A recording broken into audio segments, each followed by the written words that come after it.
نبی پاک صلی اللہ علیہ وسلم کا ارادہ نہیں تھا جنگ کا، حضور جنگ کے لیے نہیں نکلے تھے۔ قریش اس طرح کرتے تھے کہ مسلمانوں کے قافلے لوٹ لیتے تھے، لوٹ مار کرتے کرتے مدینے کی سرحد تک وہ آ جایا کرتے تھے۔ ایک قافلہ ابو سفیان لے کے جا رہے تھے تجارت کے لیے، تو اس میں سارے کافروں کا مال شامل تھا۔ ایک قافلہ جایا کرتا تھا، سارے اپنا اپنا مال شامل کر دیتے تھے۔ تو جو کہ یہ مسلمانوں کو ستاتے تھے، تو آج حضور علیہ السلام نے ارادہ کرم کیا کہ ان کے قافلے کو ہم نے بھی روکنا ہے، تاکہ ان کو اس بات کا احساس ہو کہ اس طرح نہیں کرنا چاہیے۔ اس قافلے کے لیے نبی پاک صلی اللہ تعالی علیہ وسلم نکلے، جنگ کا تو ارادہ نہیں تھا۔ 313 لوگ حضور کے ساتھ تھے، اور سواریوں کی تعداد اس طرح کی تھی کہ بعض اوقات ایک سواری پر 3 لوگ سوار تھے، تو 2 آدمی سوار ہوتے تھے، تیسرا پیدل چلتا تھا۔ اور قربان جائیں، حضور علیہ السلام کی مساوات کا یہ عالم تھا کہ نبی پاک تھے، حضرت مولا علی تھے اور جناب زید تھے۔ 2 سوار ہوتے تھے، ایک پیدل چلتا تھا۔ جب 2 غلاموں کے سوار ہونے کی باری تھی، آقا کے پیدل چلنے کی باری تھی، تو حضرت علی نے اور جناب زید نے عرض کی، حضور آپ بیٹھ جائیں، ہم پیدل چلتے ہیں۔ تو حضور فرمانے لگے، نہ تمہارے اندر طاقت زیادہ ہے اور نہ تمہیں ثواب کی ضرورت زیادہ ہے۔ مجھے اللہ نے طاقت بھی زیادہ دی ہے اور میں ثواب سے بھی مستغنی نہیں ہوں، لہذا تم اگر پیدل چل سکتے ہو تو میں بھی پیدل چلوں گا میں بھی پیدل۔ یہ چیز مساوات پیدا کرتی۔ حضور اس طرح جا رہے تھے۔ ابو سفیان بڑے تیز آدمی تھے۔ جب پتہ چلا نا کہ مسلمان حملے کے ارادے سے آ رہے ہیں، تو ایک بندہ جلدی سے دوڑایا، مکے جا کے بتاؤ تم سب کا مال میرے پاس ہے۔ تو مسلمانوں نے حملہ کر دیا۔ خود اس طرح کیا کہ جس رستے سے وہ جا رہے تھے، وہ رستہ بدل کے رستہ کوئی اور اختیار کر لیا۔ قافلہ بھی بچ کے نکل گیا۔ اہل عرب کا طریقہ تھا ایمرجنسی اعلان کرنے کا، ہمارے ہاں بھی طریقہ ہے، بریکنگ نیوز ہے نا جی، چور آ گیا۔ پھر وہ کئی دفعہ صحیح بھی آتا ہے تو لوگ یقین نہیں کرتے۔ ہر شے کی تو بریکنگ نیوز ہے، اور کھولیں تو بیچ میں سے کچھ بھی نہیں نکلتا، نیری نیوز بھی نہیں نکلتی، بریکنگ کیا نکلنی ہوتی ہے۔ اس لیے میں کہتا ہوں کہ میڈیا کی ہر بات کو تسلیم نہ کر لیا کریں، سوشل میڈیا پہ چلنے والی ہر خبر کو نہ مان لیا کریں۔ یہاں تو اتنا عجیب حال ہے، ہمارے ایک بزرگ عالم دین ہے، بیچارے پچھلے دنوں وضاحت دے رہے تھے، خود بیٹھ کے کہہ رہے تھے وہ میں زندہ ہوں بھائی، کسی نے میڈیا پہ خبر دے دی کہ میں فوت ہو گیا ہوں۔ وہ کہہ رہے تھے مہربانی کرو مجھے سونے دو، سارا دن ٹیلی فون آتے ہیں اور لوگ مجھے ہی فون کر کے میری ہی تعزیت کا پوچھنے لگ جاتے ہیں۔ تو اس طرح نہ کریں۔ کیا صرف تھوڑا سا میڈیا چلانے کے لیے جھوٹ بولا جائے گا؟ بہرحال انہوں نے جو بندہ بھیجا، تو بریکنگ نیوز کا وہاں بھی ایک طریقہ تھا۔ اونٹ کے کان ناک کاٹ دیتے تھے، اپنے کپڑے پھاڑ لیتے تھے۔ اب اونٹ بڑے زور سے چلاتا تھا، جب اس کا ناک کٹ جاتا تھا، اونٹ چلاتا تو لوگ گھروں سے نکل آتے۔ اب وہ جو بندہ ابو سفیان نے بھیجا تھا، اس نے جا کے اپنے اونٹ کے ناک کان کاٹ دیے۔ لوگ دوڑے، باہر نکلے، پوچھا کیا ہوا، تو اس نے کہا نکلو تمہارا تو مال سارا لوٹنے لگے مسلمان۔ ابو سفیان بچ کے نکل گئے تھے، انہوں نے پیغام بھی دیا کہ میں بچ کے آ گیا ہوں، اب آنے کی ضرورت نہیں۔ لیکن انسان کو جو چیز سب سے زیادہ پستی میں لے جاتی ہے، وہ اس کا تکبر ہوتا ہے۔ تو مینوں جاندا ہی نہیں، تجھے میرا پتہ ہی نہیں، یہ لے ڈوبتی ہے چیز لوگوں۔ انہیں بھی لے ڈوبی۔ انہوں نے کہا جی آپ نہیں واپس جانا، اب چلو۔ 1000 کا لشکر، گانے بجانے والی عورتیں ساتھ، شراب کے مٹکے ساتھ، 10 اونٹ روز ذبح ہو رہے ہیں، سردار دعوتیں پکا رہے ہیں، گوشت بھونا جا رہا ہے۔ بدر میں پہنچ گئے، مسلمان بھی 313 پہنچ گئے۔ یہ ساری رات شرابیں پیتے، وہ ساری رات سجدے کرتے۔ یہ ناچ گانے سرور کی محفلیں سجتی، اور وہ رسول پاک کی تقریر سنتے، حضور کے خطبات سے فیض یاب ہوتے۔ عمیر بن وہب کو بھیجا ابو جہل نے کہا پتہ کر کے آؤ بندے کتنے۔ اس نے جا کے کہا کہ 312 313 310 اتنے۔ کہنے لگا جنگ کیا کرنی ہے، ان کو سویرے اونٹوں کی پشتوں پہ باندھ کے لے جائیں گے، مکے جا کے دیکھیں گے کیا کرنا ہے۔ یہ تکبر ہے نا۔ تو عمیر بن وہب کہنے لگا ہیں 312 ہیں 313، میرے اندازے میں 310، لیکن ایک کا بھی واپس جانے کا ارادہ کوئی نہیں۔ میں نے جس کو بھی دیکھا ہے شہادت کی دعا مانگتے دیکھا ہے، ارادہ بڑا پکا لے کے آئے، شہادت ہے مطلوب و مقصود مومن، نہ مال غنیمت نہ کشور کشائی۔ نبی پاک صلی اللہ علیہ وسلم نے جب دیکھا نا کہ وہ تو جنگ کے لیے آن پہنچے ہیں اور ارادہ تو قافلے کا تھا، تو حضور نے صحابہ سے مشورہ کیا. نبی پاک علیہ الصلوۃ والسلام نے ہمیں بتایا ہے کہ چیزیں مسلط نہ کرو. ہم نہ اپنا مسلط کرتے ہیں، یعنی تراویح پڑھنے والا بندہ دوسروں کو بڑا گھورتا ہے کہ تو کیوں نہیں پڑھتا، بھئی تو پڑھ رہا ہے نا تو اللہ سے دعا کر یہ بھی پڑھے. لیکن اپنا مسلط نہ کر، دعوت دے، تبلیغ کر.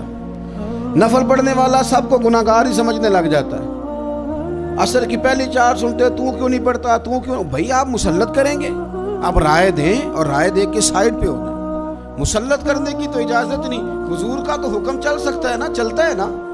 لیکن حضور نے بھی صحابہ سے پوچھا، بھئی وہ تو لڑنے آ گئے ہیں، اب کیا کرنا ہے؟ تو حضرت صدیق اکبر کہنے لگے، حضور کرنا وہ ہے جو آپ نے فرمانا ہے. حضرت عمر کہنے لگے، حضور تلواروں کو تو زنگ لگ گیا ہے. اور جناب علی شیر خدا مرتضیٰ مشکل کشا غل عطا، مولا کائنات فرمانے لگے، حضور علی اور تلوار یہ تو رشتہ ہی بڑا پرانا ہے، تیاری کریں. حضور کا خیال تھا کہ انصار بھی تو بولے نا، یہ تو سب مہاجرین بول رہے ہیں. انصار کو جب سمجھ آئی نا کہ اشارہ ہماری طرف ہے تو حضرت سعد بن عبادہ اٹھے، کہنے لگے، حضور آپ کا اشارہ ہماری جانب ہے؟ فرمایا ہاں. کہا یا رسول اللہ صلی اللہ علیہ وسلم خشکی پہ بھی لڑیں گے اور دریا میں بھی لڑیں گے. حضور انسانوں سے بھی لڑیں گے اور آپ حکم دیں گے تو جنوں سے بھی لڑیں گے. وہ بیٹھے تو حضرت مقداد اٹھے اور کمال کر دی، کہنے لگے یا رسول اللہ آپ ہم سے ارادہ پوچھ رہے ہیں؟ ہم کوئی حضرت موسیٰ کی قوم ہے جو اپنے نبی سے کہہ دیں گے آپ لڑیں اور آپ کا خدا لڑے؟ سونیا ہم آپ کے ساتھ لڑیں گے اور آپ کے قدموں پہ جانیں بھی قربان کریں گے. نبی کا حکم ہو تو کود جائیں ہم سمندر میں اور جہاں کو محو کر دے نعرہ اللہ اکبر میں. نہتے 313 بشر شوق شہادت میں نکل آئے تھے میدان میں محمد کی قیادت میں. نہ تیغ و تیر پہ تکیا، نہ خنجر پہ، نہ بھالے پر، بھروسہ ہے تو ایک سادی سی کالی کملی والے پر. نبی پاک صلی اللہ تعالیٰ علیہ وسلم نے جذبات سنے تو فرمایا چلو نہ چلیں، پر چھوٹے چھوٹے بچے واپس کر دو. ایک چھوٹے بچے تھے عمیر بن ابی وقاص، حضرت سعد بن ابی وقاص کے بھائی، زمین پہ لیٹ کے رونے لگے، سونیا میں نے بھی جانا ہے. کمپیوٹر کے لیے نہیں رو رہے، موبائل کے لیے نہیں رو رہے، نئی سائیکل کے لیے نہیں، شہادت کے لیے. حضور میں لڑوں گا، اب مجھے لے کے تو چلیں. یا رسول اللہ میں طاقتور نکلوں گا، لے کے تو چلیں. ان کے آنسو دیکھ کے حضور نے فرمایا لے چلو نا ساتھ. فطرت مسکرا رہی تھی. حضرت سعد بن عبادہ ایک دوسرے سے کہہ رہے تھے ہم سے لڑنے آیا ہے ابو جہل. جس قوم کے بچوں کی شجاعت کا یہ عالم ہے، اس قوم میں علی کا کیا حال ہوگا اور امیر حمزہ کا کیا عالم ہوگا. یہ ہمارے ساتھ مقابلہ کریں گے یہ لوگ. اور چھوٹے اتنے تھے حضرت عمیر کے تلوار اپنے ہاتھوں سے اپنے گلے میں نہیں لٹکا سکتے تھے، وہ بڑے بھائی نے لٹکائی. میدان میں نکلے، حضور علیہ الصلوۃ والسلام نے تقریر کی. فرمایا تمہیں پتہ ہے تم کس جنت کی جانب جا رہے ہو؟ وہ جنت ہے جس کی چوڑائی زمین آسمان کے برابر ہے. حضرت عمیر بن حمام انصاری ایک صحابی تھے. جب کریم نے فرمایا نا جنت کی چوڑائی، کسی چیز کی لمبائی زیادہ ہوتی ہے چوڑائی کم ہوتی ہے، جب فرمایا نا کہ چوڑائی زمین آسمان کے برابر ہے تو حضرت عمیر بولے، کہنے لگے واہ واہ واہ واہ واہ. کھجوریں کھا رہے تھے. حضور نے فرمایا تو بڑی واہ واہ کر رہا ہے، کہ سونیا اتنی جنت پیاری ہے تو ہم دور کیوں ہیں، یہ دے نا ذرا تلوار. جلدی سے میدان میں نکلے، اللہ نے انہیں شہادت عطا فرمائی. رات ساری وہ مست رہے شراب کے نشے میں، اور حضور ساری رات مصلی پہ رہے، ساری رات دعائیں مانگی. پتہ کیا کہا؟ اے اللہ یہ میری کل کمائی تھی 313 جو میں لے کے آ گیا ہوں، اگر یہ ہلاک ہو گئے تو قیامت تک کون تیری عبادت کرے گا، ان کی مدد فرما. اور ایک رات پہلے صفیں بھی سیدھی کرائیں، بلکہ صفیں سیدھی کراتے حضرت سواد کے پیٹ پہ چھڑی لگ گئی تو انہوں نے کہا حضور بدلا دیں. حضور نے کپڑا ہٹایا تو انہوں نے وجود چومنا شروع کر دیا. حضور نے ہمیں سبق دیا کہ صفیں بھی سیدھی کرانی ہے اور دعائیں بھی کرانی ہیں. صف بھی سیدھی ہو، مصلی بھی آباد، دونوں کام کرنے. اور پھر توکل ہو، پھر تمہارا دل جمے کہ انشاءاللہ فتح اللہ مسلمانوں کو